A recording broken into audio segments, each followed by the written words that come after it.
I made this render using Blender, and today I'm gonna show you how. I'm starting with dust character, and if you wanna know what dust characters are, I suggest you to check out my elf girls in Blender video. I've explained everything there, how to install it and how to use it, and basically what's the logic behind this software. I have this character which is like elfian / fantasy type of character, but you can't do any character you want, obviously. It depends on your idea and everything else, but I'm really into fantasy, so that's why my character looking like this. Now we are in Blender, and right away I'm gonna start explaining how I build a scene, but before that I must say that I really want you to categorize everything to have a proper collection system in your scenes, because that's really essential thing when you're trying to create complex art, complex animation, scene, anything. My system isn't perfect, but it's there and it helps me a lot. The next thing I do is I import my desk character that we created inside of the studio, and we can start doing look dev on it,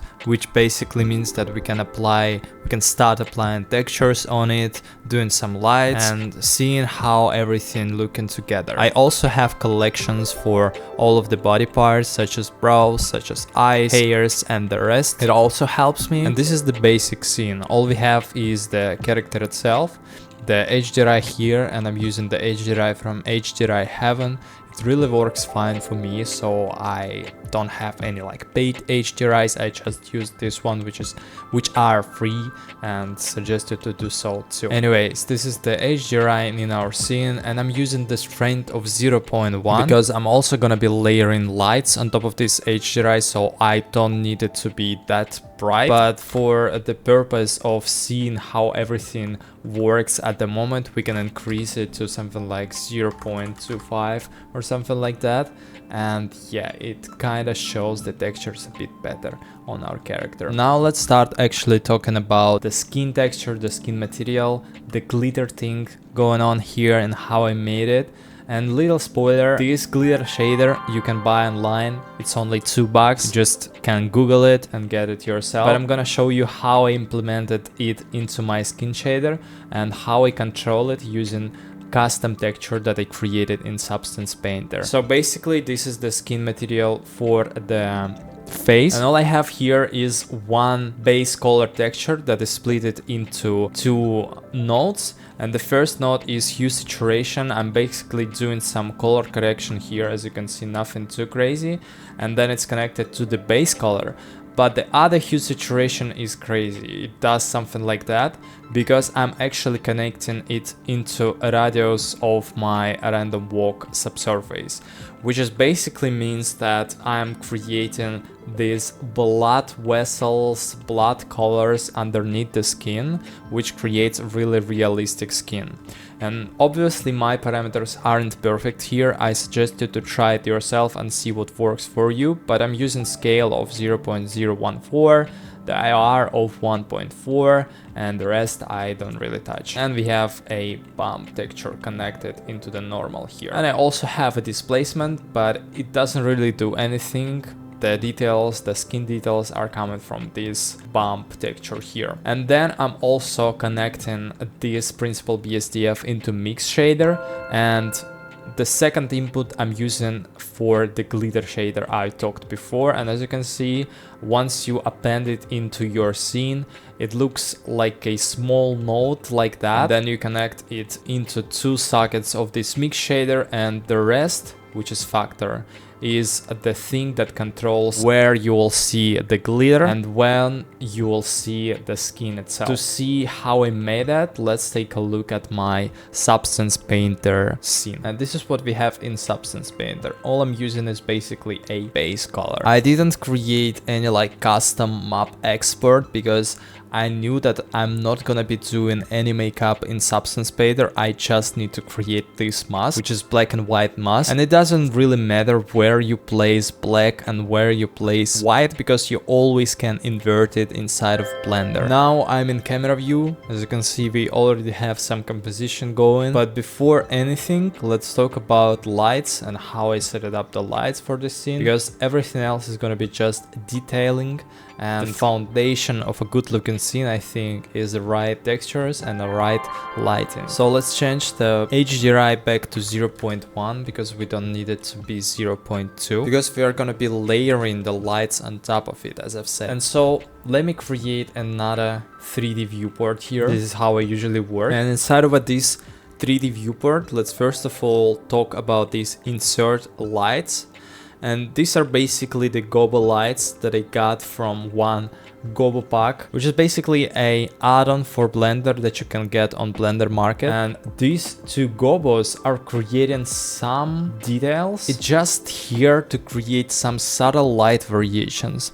I really like to use gobos for that because those are the exact things that can do that. And so yeah, this is what we have in terms of light texturing, I would say. I would name it like that. And then let's take a look at the scene. And for the lights here, we have one area light behind our character, which acts as a contour light slash backlight. Then we have one area light closer to our character, which also kind of emphasizes some areas, especially the arm area here. So let's take a look at them one by one. The beak backlight, harsh light, that will work even better when we add hairs. And then we have one area light on top of our character, and this one is there to create a depth because, as you can see, it emphasizes these shadows underneath the arm. Before we continue to detailing and everything else, I would like to say thank you to my patrons. And if you didn't know, I have a Patreon where I post tutorial videos, more in-depth videos. I also share some cool assets there. Take a look at my Patreon and consider becoming a member. Everything else is here, as I've said, just to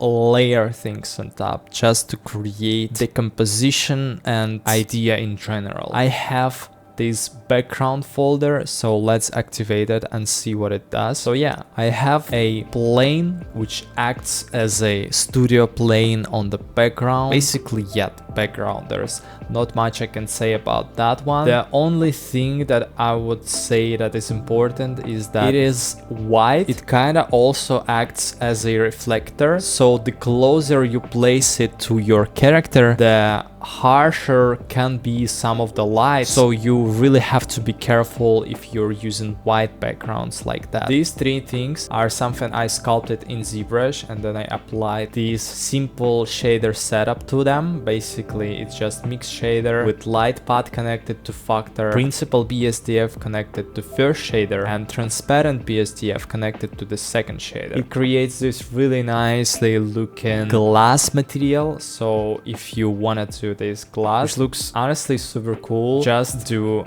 this setup. And now let's get back to hairs. Let's activate them and see how they are looking like, because we are using hair cards that we exported out of that. These might sometimes look black in some areas, and the reason is that we might not really have enough light paths going on.